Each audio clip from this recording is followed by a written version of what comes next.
Hello friends, welcome to my YouTube channel team Aman Chawla. बहुत सारे queries इस समय मार्केट में, रियल एस्टेट मार्केट में, स्पेशली लखनऊ या टॉप टियर 1 सिटीज की मैं बात करूं तो क्वेरीज ज्यादातर इस समय रेडी टू मूव प्रोजेक्ट्स की हैं। रेडी टू मूव प्रोजेक्ट्स के एडवांटेजेस ये हैं कि आप तुरंत किसी प्रोजेक्ट में पैसा लगाते हैं, तुरंत आप उस प्रोजेक्ट में शिफ्ट कर जाते हैं। अगर रेंट दे रहे हैं या किसी जगह पे रेंटल, आप कहीं रेंट पे रह रहे हो तो रेंट और ईएमआई ये दोनों एक साथ बियर नहीं करना पड़ता है। इधर रेंट खत्म होगा, इधर ईएमआई स्टार्ट हो जाएंगी, या वो रेंट और ईएमआई का जो पीरियड है वो 2-3 महीने से ज्यादा नहीं होगा। तो बहुत सारे लोगों के लिए इजी होता है। सेकेंडली, इस चीज से बच जाना कि बिल्डर बनाएगा कि नहीं, प्रोजेक्ट बीच में अटक जाएगा, पोजीशन में डिले ना हो जाए, ये सारे कुछ फैक्टर्स होते हैं जिसकी वजह से रेडी टू मूव की डिमांड पिछले 3 सालों में बहुत ज्यादा बढ़ी है। इसीलिए मेरे पास भी क्वेरीज आती हैं जिसमें बहुत सारे लोगों को रेडी टू मूव अपार्टमेंट्स में शिफ्ट करने का प्लान होता है, लेकिन उसका नेगेटिव साइड क्या है कि पेमेंट एक साथ जाएगा। बहुत सारे लोग कन्वीनियंट नहीं होते हैं उसमें, उनको ईएमआई डे 1 से 50 लाख का लोन लिया तो ईएमआई 40,000 रुपए से लेकर 60,000 रुपए, 70,000 रुपए महीने तक जा सकती है। तो बहुत सारे लोग कंफर्टेबल फील नहीं करते हैं। सेकेंडली, यूनिट आपको आपके पसंद की नहीं, मतलब चांसेस आर वेरी लेस कि यूनिट आपको आपके पसंद की मिले। जो मार्केट में रीसेल में इन्वेंट्री आएगी वही मिलेगी। अब कॉन्ट्रेरी जो मैंने लाइन बोली कि रीसेल में जो इन्वेंट्री आएगी वही मिलेगी, अब वो रीसेल की जो इन्वेंट्री मार्केट्स में आती है वो भी बहुत ज्यादा नहीं है। 2010 से 15 के बीच का एक ट्रेंड हुआ करता था जिसमें इन्वेस्टर बहुत आते थे रियल एस्टेट में। तो जब इन्वेस्टर परचेज करते थे कुछ यूनिट्स को, तो जब रेट बढ़ जाता था उसको सेल ऑफ कर देते थे। आफ्टर 2015 और 16 and user market, and user driven market है, एंड यूजर्स बहुत है। तो एंड यूजर होने से क्या, प्रोजेक्ट के लिए तो बहुत फायदेमंद है, लेकिन जो रीसेल में कस्टमर लेना चाहते हैं उनके लिए क्या नुकसान हो रहा है कि इन्वेंट्रीज बहुत कम मार्केट में आ रही हैं। क्योंकि एंड यूजर है, जिन्होंने भी लिया उन्होंने अपने रहने के लिए लिया, अपने यूज, अपने पर्पस के लिए लिया, उन्होंने बेचने का उनका कोई पॉइंट ऑफ व्यू अभी नहीं है। तो जब बेचने का पॉइंट ऑफ व्यू नहीं है तो बहुत लिमिटेड यूनिट्स ऐसी हैं जो मार्केट में रीसेल के पॉइंट ऑफ व्यू से आती है। तो जो चॉइस मिलेगी आपको, वो चॉइस बहुत लिमिटेड होगी। ऐसा नहीं है कि आपको 4th फ्लोर पे स्विमिंग पूल फेसिंग चाहिए तो 4th फ्लोर पे स्विमिंग पूल फेसिंग ही मिल जाए, या 4th से 7th के बीच में मिल जाए। हो सकता है 9th फ्लोर पे मिले, हो सकता है 4th फ्लोर मिले और नॉन स्विमिंग पूल या क्लब फेसिंग यूनिट मिले। तो इस तरीके से एक ये प्रॉब्लम फेस करनी पड़ती है रीसेल के में।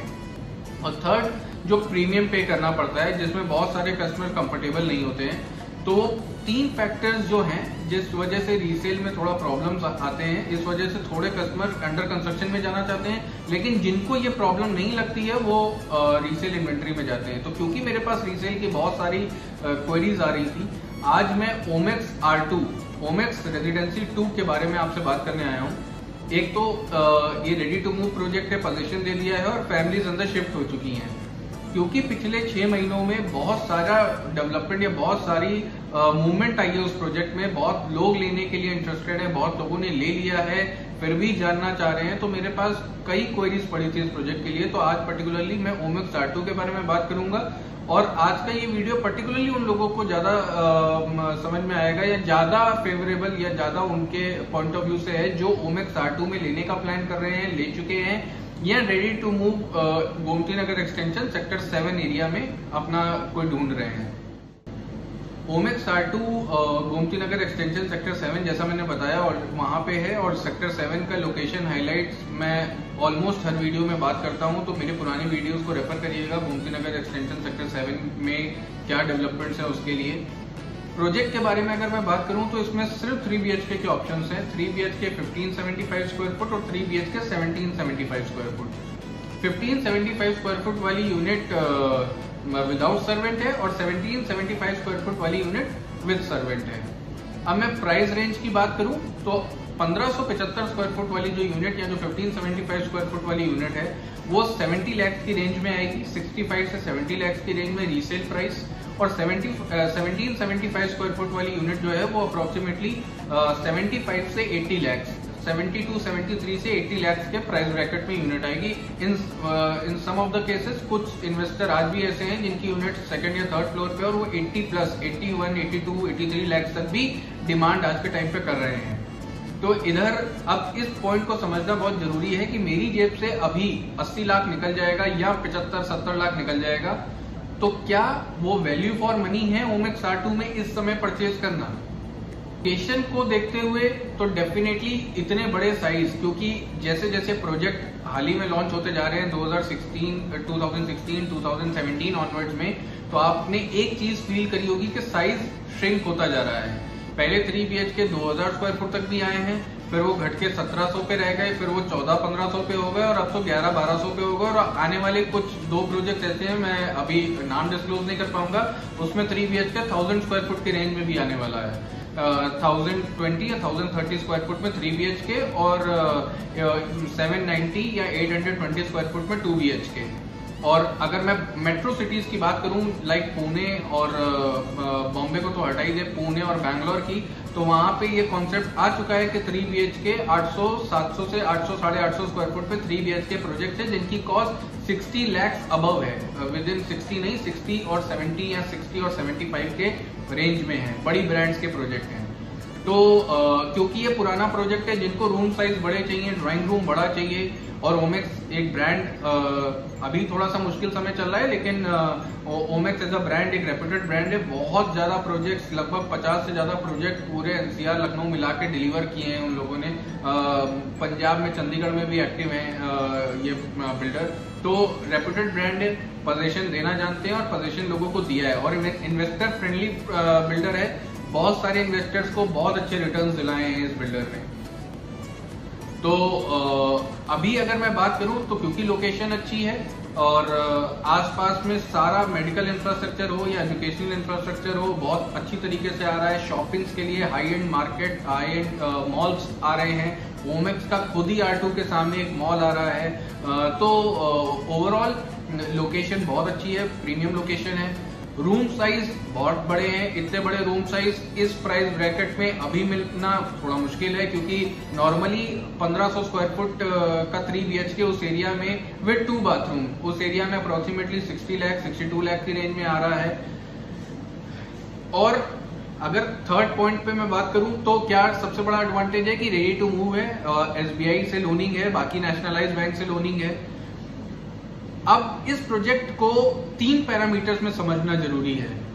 एक तो रेंटल पॉइंट ऑफ व्यू से, अगर मैं अभी भी सोच रहा हूं इन्वेस्टमेंट का, तो रेंट पे अगर मैं चढ़ा देता हूं एज अ सेकेंडरी इनकम, तो रेंटल कितने अच्छे होंगे, इन्वेस्टमेंट में रिटर्न क्या मैं एक्सपेक्ट कर सकता हूं, रहना है तो किस तरीके से, किस लिहाज से, रहने के पर्पज से, सेल्फ यूज पर्पज से कितनी अच्छी है प्रॉपर्टी होने वाली है, रहने के लिए कैसी टाउनशिप है, रहने के लिए अच्छा प्रोजेक्ट है, अच्छे अगर एमिनिटी आपके लिए बहुत टॉप प्रायोरिटी नहीं है कि बच्चों के लिए पार्क चाहिए ही चाहिए, ग्रीन एरिया चाहिए, कंजेस्टेड थोड़ा कम हो, अगर इस तरीके से आपकी प्रायोरिटी एमिनिटी को लेके, पार्क्स को लेके, कंजेशन को लेके इतनी नहीं है, तो ये प्रोजेक्ट रहने के लिए बहुत बढ़िया है। इतने बड़े room sizes Gomti Nagar extension sector 7 में 2 ही 4 प्रोजेक्ट्स हैं जिसमें इतने बड़े रूम साइजेस अवेलेबल हैं। रेडी टू मूव में बहुत ज्यादा ऑप्शन, अभी लखनऊ में बहुत ज्यादा इन्वेंट्री आई नहीं है, तो एक अच्छा ब्रांड का अच्छा प्रोजेक्ट है जो कि प्राइस ब्रैकेट भी अभी भी बहुत ज्यादा ऊपर नहीं गया है। और अगर अभी वो लोग जो मेरे से बात करते हैं अभी ले लें और इन्वेस्टमेंट के लिए सोचें, तो मैं मना कर दूंगा। इन्वेस्टमेंट का बहुत अच्छा रिटर्न अब यहां से नहीं एक्सपेक्ट कर सकते हैं। 70 लाख रुपए से 1 करोड़ 30 लाख या 1 करोड़ 40 लाख होने में समय लगेगा। और अगर इतना ही, अगर प्योर कोर इन्वेस्टमेंट का प्लान है तो प्लॉट में ही जाएं, प्लॉट को प्लान करें। प्लॉट से ज्यादा अच्छा इन्वेस्टमेंट रिटर्न अपार्टमेंट कभी नहीं दे सकता। उसके अलावा जो रेंटल पॉइंट ऑफ व्यू से ले रहे हैं कि अभी ले लेते हैं और जैसा सेकेंडरी इनकम रेंटल पे इसको चढ़ा देंगे, उनको भी मैं एडवाइज नहीं करूंगा, क्योंकि 70 लाख रुपीज लगा के रेंटल आपको 18 से 20 हजार रुपए मिलना है। और जहां आपने अपने एज अ लैंडलॉर्ड, जहां आपने टेनेंट को कहा कि 15% 20% रेंटल बढ़ा देना चाहिए 2 साल बाद, तो वो बोरिया बिस्तर पैक करेंगे और उसी बिल्डिंग में कहीं दाएं बाएं ऊपर नीचे किसी दूसरे टावर में फिर से 16,000 रुपए में ले लेंगे, क्योंकि इन्वेंट्री उस लोकेशन पे बहुत है। R1 है, R2 है, मैनहट्टन भी आ जाएगा उसी लोकेशन पे। ओमेक्स के 2 प्रोजेक्ट और रेडी हो जाएंगे, आसपास में सुशांत गोल्ड सिटी है, शालीमार है, तो बहुत ऑप्शन है रेंट पे लेने के लिए वहां पे। तो जिन्होंने 40 लाख, 35 लाख, 50 लाख तक लिया था उनके लिए तो बहुत बढ़िया है। 18 से 20, ये इनफैक्ट 22-23 हजार रुपए तक भी रेंटल एक्सपेक्ट कर सकते हैं बहुत इजीली 1775 वाली यूनिट में, और 20,000 तक का रेंटल एक्सपेक्ट कर सकते हैं 1575 स्क्वायर फुट वाली यूनिट में। अभी इस प्रोजेक्ट के प्लस एंड माइनस पे हम बात करते हैं, प्रॉस एंड कॉन्स। सबसे बड़ा एडवांटेज ओमेक्स R2 में लेने का ये है कि रेडी टू मूव यूनिट मिल जाएगी, बैंक अप्रूव्ड यूनिट मिल जाएगी, साइज बड़ा मिल जाएगा। गोमती नगर एक्सटेंशन सेक्टर 7 जैसी लोकेशन में अभी भी 70-75 लाख रुपीस में 3 BHK की यूनिट मिल रही है। और ओमेक्स का ब्रांड, ओमेक्स ने क्योंकि अब पुराने समय में पोजीशन दिए हैं तो उनको टाउनशिप मेंटेन करना आता है। और दूसरा एडवांटेज इस प्रोजेक्ट के पर्टिकुलरली, अगर मैं इस प्रोजेक्ट के पॉइंट ऑफ व्यू से बात करूं तो इसी जगह ओमेक्स का प्रोजेक्ट है ओमेक्स R1। उसमें कंस्ट्रक्शन क्वालिटी में बहुत सारी ऐसी कमियां या खामियां हुई थी जिस वजह से सीलन का, सीपेज का बहुत ज्यादा प्रॉब्लम हुआ था। ओमेक्स R2 में बहुत हद तक उसको कंट्रोल किया गया है। मैं ये तो नहीं कहूंगा कि बहुत सुप्रीम और बहुत अच्छी क्वालिटी है, लोग अभी भी परेशान हैं, लेकिन ओमेक्स R1 के कंपेयर में कंस्ट्रक्शन क्वालिटी बेटर है और सीलन और सीपेज का प्रॉब्लम उतना नहीं है जितना R1 में है। अब ये तो पॉजिटिव्स, मोटा मोटी ये सारे पॉजिटिव्स हैं इस प्रोजेक्ट के। नेगेटिव्स की अगर मैं बात करूं तो ग्रीन एरिया के नाम पे कुछ भी नहीं है इस प्रोजेक्ट में। कंजस्टेड फीलिंग आएगी।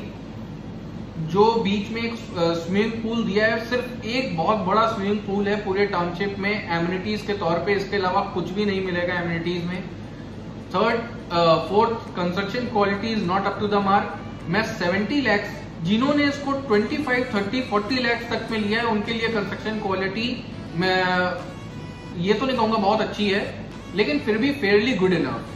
But if you are paying 70 lakh rupees for the same unit, 80 lakh rupees for the same unit, तो कंस्ट्रक्शन क्वालिटी अच्छी हो सकती थी, क्योंकि इस रेंज में पार्थ आद्यांश का ऑप्शन आ जाता है। इस रेंज में शालीमार वन वर्ल्ड विस्टा का 2 BHK लगभग 70-80 की रेंज में आएगा, 3 BHK 90 से 97-98 लाख रुपीज की रेंज में आएगा। तो 2 ऐसे ऑप्शंस अभी वहां पे रेडी टू मूव की स्टेज पे दिख जाते हैं जो अच्छे हैं। और तीसरा MI रसल कोर्ट। तो ये 3-4 ऑप्शंस ऐसे हैं जो वहां पे इसी प्राइस ब्रैकेट में है और तीनों projects ready to move condition में और तीनों प्रोजेक्ट्स का कंस्ट्रक्शन क्वालिटी थोड़ा ऊपर नीचे है। लेकिन ओमेक्स R2 के से MI में एमिनिटीज ज्यादा है, पार्थ आद्यांश की स्ट्रक्चर मजबूती बहुत ज्यादा है। शालीमार ओवरऑल हालांकि उनकी कंस्ट्रक्शन क्वालिटी पहले समय से कुछ डिग्रेड हुई है, लेकिन ओमेक्स से फार बेटर है। तो ये तो प्रॉज एंड कॉन्स की बात हो गई।